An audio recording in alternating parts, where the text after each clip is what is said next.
ಮಕ್ಕಳು ಒಂದಾದ್ಮೇಲೆ ಒಂದು ಬಯಲಿಗೆ ಬರ್ತಾ ಇವೆ. ಯಾಕಂದರೆ ಇವರೆಲ್ಲರೂ ಕೂಡ ಸಿಕ್ಕಿಬಿದ್ದಿದ್ದು ಹೆಂಗೆ, ಏನು ಎತ್ತ, ಜೀವ ಹೋಯಿತು ಅಂತ ಗೊತ್ತಾಗ್ಬಿಡ್ತು. ಗೊತ್ತಾದ ಮೇಲೆ ಸರೆಂಡರ್ ಆಗಬೇಕೋ ಬೇಡವೋ.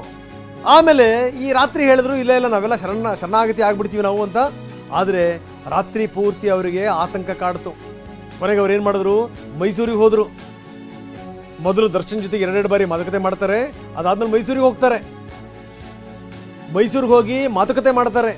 ಇಲ್ಲ ನಿಮ್ಮ ಜೊತೆ ನಾನಿದ್ದೀನಿ, ನಿಮ್ಮ ಬೇಲಿಂದ ಹಿಡಿದು ಪ್ರತಿಯೊಂದನ್ನೂ ಕೂಡ ನಾನು ನೋಡ್ಕೋತೀನಿ, ನೀವು ಹೋಗಿ ನೀವು ಶರಣಾಗತರಾಗಿ.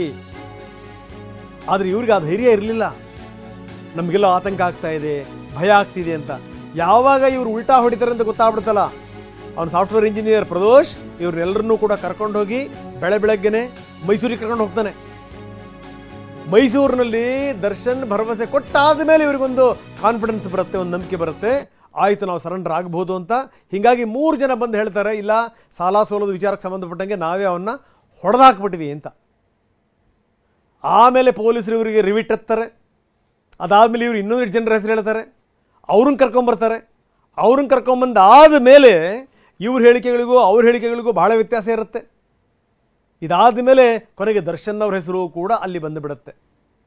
ದರ್ಶನ್ ಹೆಸರು ಬರುತ್ತೆ, ಪವಿತ್ರ ಗೌಡನ ಹೆಸರು ಬರುತ್ತೆ, ಎಲ್ಲರ ಹೆಸರು ಬರುತ್ತೆ. ಇವರೆಲ್ಲರೂ ಕೂಡ ಒಟ್ಟೊಟ್ಟಿಗೆ ಬಂದು ಲಾಕ್ ಆಗೋದು ಹೆಂಗೆ ಅಂದರೆ ಹಿಂಗೆ. ಖೆಡ್ಡಕ್ಕೆ ಬಿದ್ದಿದ್ದು ಹೆಂಗಪ್ಪ ಇವರು ಅಂದರೆ ಈ ರೀತಿ ನೋಡಿ. ಭಾನುವಾರ ಉಲ್ಟಾ ಹೊಡೆದ್ಬಿಡ್ತಾರೆ ಇವರು, ಸಾವಾಸವೇ ಬೇಡ ನಾವು ಹೇಳಲ್ಲ ಅಂತ.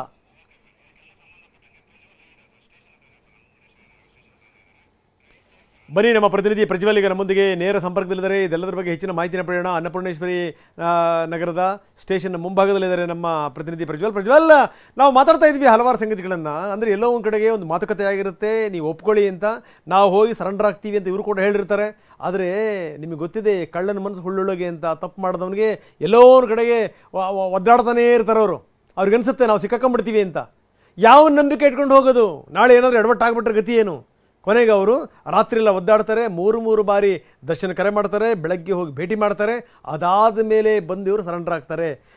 ಅಂದರೆ ಈ ಘಟನೆ ಆದಾಗಿನಿಂದ ಸರೆಂಡರ್ ಆಗೋ ತನಕ ಏನೇನಾಯಿತು ಅದನ್ನು ವಿವರಿಸಿ ಪ್ರಜ್ವಲ್. ರಂಗನಾಥ್, ಇವರು ರಾತ್ರಿ ಸುಮಾರು 1 ಗಂಟೆ ವೇಳೆಗೆ ಬಾಡಿಯನ್ನು ಹಾಕ್ತಾರೆ. ಬಾಡಿಯನ್ನು ಹಾಕಕ್ಕೆ ಮುಂಚೆನೆ 6ವರೆಗೆ ಈ ರೇಣುಕಾ ಸ್ವಾಮಿ ಸತ್ತೋಗ್ತಾನೆ. 6ವರೆಗೆ ಸತ್ತೋದ್ಮೇಲೆ ಇವರು 1 ಗಂಟೆ ತನಕ ಹೆಚ್ಚು ಕಡಿಮೆ ಬಾರ್ಗಿನ್ ನಡೀತದೆ. ಒಂದಷ್ಟು ಮಾತುಕತೆ ಮಾಡಿಕೊಂಡು ಯಾರ್ಯಾರು ಹೋಗಬೇಕು, ಎಷ್ಟು ದುಡ್ಡು ಕೊಡಬೇಕು, ಆ ದುಡ್ಡು ಎಲ್ಲಿಂದ ತರಬೇಕು, ಇದೆಲ್ಲದು ಮಾತುಕತೆ ನಡೀತದೆ. ಅದರಂತೆ ದರ್ಶನ್ ಅವರು 30 ಲಕ್ಷ ರೂಪಾಯಿ ಕ್ಯಾಶನ್ನು ಪ್ರದೋಷ್ ಕೈಗೂ ಕೊಡ್ತಾರೆ. ಆ ಕ್ಯಾಶನ್ನು ಪ್ರದೋಷ್ ಕೈಗೆ ಕೊಟ್ಟಾದ್ಮೇಲೆ ದೀಪಕ್ ಮೂಲಕವಾಗಿ 5 ಲಕ್ಷ ಹಣವನ್ನು ಈ 3 ಜನ ಸರೆಂಡರ್ ಆಗಲಿಕ್ಕೆ, ಕೇಶವಮೂರ್ತಿ, ನಿಖಿಲ್ ಕುಮಾರ್ ಮತ್ತೆ ಕಾರ್ತಿಕ್ ಇವ್ರು ಏನಿದ್ದಾರೆ 3 ಜನ ಸರೆಂಡರ್ ಆಗಲಿಕ್ಕೆ 5 ಲಕ್ಷ ಕ್ಯಾಶನ್ನು ಕೊಡ್ತಾರೆ. ಅಲ್ಲಿ ಕ್ಯಾಶ್ ಡೆಲಿವರಿನೂ ಆಗುತ್ತೆ ಅವ್ರಿಗೆ. ಅವರ ಹಣವನ್ನು ಪಡ್ಕೊಂಡು ಅವ್ರಿಗೆ ಬೇಕಾದ ಕಡೆ ಇಟ್ಬಿಟ್ಟು ನಂತರದಲ್ಲಿ ಅವರು ಹೋಗಿ ಸರೆಂಡರ್ ಆಗಬೇಕು ಅನ್ನೋ ಪ್ಲಾನ್ ಅಲ್ಲಿ ಇರ್ತಾರೆ. ಅದಕ್ಕಿಂತ ಮೊದಲನೇದಾಗಿ ಬಾಡಿಯನ್ನು ಹೊರಗೆ ಸಾಗಿಸ್ತಾರೆ. ಬಾಡಿಯನ್ನು ಎಸ್ತ ಆದ್ಮೇಲೆ ಬೆಳಗ್ಗೆ ಹೋಗಿ ಸರೆಂಡರ್ ಆಗೋದು ಅಂತೇಳಿ ಮಾತುಕತೆ ಆಗಿರುತ್ತೆ. ಆದರೆ ಅಲ್ಲಿ ಮತ್ತೆ ಇವ್ರಿಗೆ ಭಯ ಶುರುವಾಗುತ್ತೆ. ಹೋಗಿ ಪೊಲೀಸ್ನವ್ರು ಹೊಡೆದು ಬಿಡ್ತಾರೆ, ಮತ್ತೆ ಏನ್ ಮಾಡೋದು, ಮತ್ತೆ ಮುಂದೆ ಯಾವ ರೀತಿಯಾಗಿ ನಿಭಾಯಿಸ್ಕೊಂಡು ಹೋಗೋದು, ಈ ರೀತಿಯಾದಂಥ ಭಯ ಆಗುತ್ತೆ. ಆಗ ಪ್ರದೋಷ್ ಮತ್ತೆ ಆತ ಧೈರ್ಯ ಹೇಳಿದ್ರು ಸಹಿತ ಇವರಿಗೆ ಕೇಳಕ್ಕಾಗಲ್ಲ, ಒಂದು ಗ್ಯಾರಂಟಿ ಇರಲ್ಲ. ಯಾಕಂದ್ರೆ ರಾತ್ರಿ ದರ್ಶನ್ ಏನ್ ಬಂದು ನೇರವಾಗಿ ಇವ್ರನ್ನ ಭೇಟಿ ಮಾಡಿರಲ್ಲ, ಕೇವಲ ಪ್ರದೋಷ್ ಮೂಲಕವಾಗಿ ದೀಪಕ್ ಮೂಲಕವಾಗಿ ವ್ಯವಹಾರವನ್ನ ನಡೆಸಿರ್ತಾರೆ. ಹೀಗಾಗಿನೇ ನೆಕ್ಸ್ಟ್ ಡೇ ಅವ್ರನ್ನ ಮೈಸೂರಿಗೆ ಕರ್ಕೊಂಡು ಹೋಗ್ತಾರೆ ಅನ್ನೋದೊಂದು ಮಾಹಿತಿ ಇದೆ.